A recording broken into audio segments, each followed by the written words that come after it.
საგარეო საქმეთა მინისტრი ლუქსემბურგშია. მაკა ბოჭორიშვილი დღეს ევროსაბჭოს მინისტრთა კომიტეტის სესიაზე სიტყვით გამოვა. დაგეგმილია ორმხრივი შეხვედრების დეტალებს მეგინ არსავიძე გაგვაცნობს. ევროპის საბჭოს მინისტრთა კომიტეტის 134 სესიის მონაწილეები უკვე შეიკრიბნენ და რამდენიმე წუთში დაიწყება მსჯელობა დღის წესრიგით გათვალისწინებულ საკითხებზე.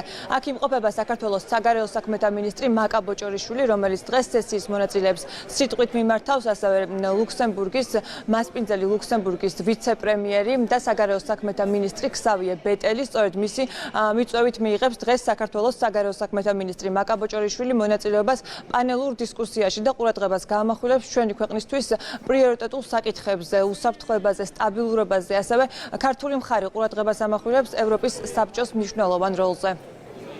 მოგეხსენებათ, ევროსაბჭო საქართველოსთვის ძალიან მნიშვნელოვანი ორგანიზაცია. პირველ რიგში ეს ეხება კონფლიქტებში მდობიან მოგვარებას და საქართველოს ოკუპირებულ ტერიტორიებთან დაკავშირებულ საკითხებს. მთელი რიგი ინსტრუმენტები არის ევროსაბჭოში, რომლის ფარგლებშიც განიხილება სწორედ საქართველოს ოკუპირებული ტერიტორიები, იქნება ეს ევროსასამართლო თუ მინისტრთა კომიტეტი და ასე შემდეგ.